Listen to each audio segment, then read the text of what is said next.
বন্ধুদের কাছে চলে এসেছি আবার একটা নতুন রান্না নিয়ে। আমি আজকে রান্না করেছি বন্ধুরা, এই দেখো আজকে রান্না করেছি এই রকম কুঁদরি ভাজা। কুঁদরি ভাজা এটা আলু আর পেঁয়াজ দিয়ে ভেজেছি। এই দেখো বন্ধুরা, এই রান্না সব সময় খুব কম আঁচ করে ঢেকে ঢেকে রান্না করতে হবে। এই দেখো কি সুন্দর হয়েছে কুঁদরি ভাজাটা। আর আলুটা দিয়েছি কেন বন্ধুরা, এই আলুটা একটু খারাপ হয়ে যাচ্ছিলো তাই দিয়েছি, কিন্তু এর মধ্যে আলু চলে না। এইটা এইরকমই পেঁয়াজ দিয়ে ঢেকে ঢেকে ভাজতে হয়, তবে মজে।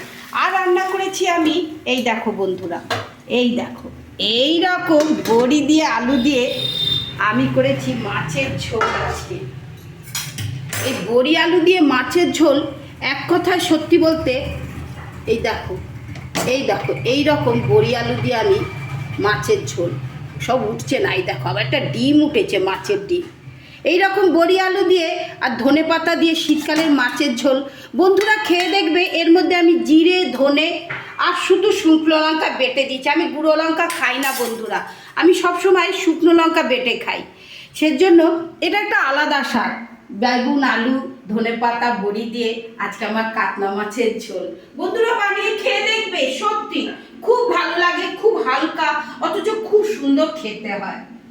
আর এইরকম রয়েছে গরম গরম ধোঁয়া ওঠা ভাত। এই দেখো বন্ধুরা, ছেলের জন্য ভাত বেড়ে রেখেছি আর উচ্ছে ভাতে, উচ্ছে আর আলু ভাতে দিয়েছি।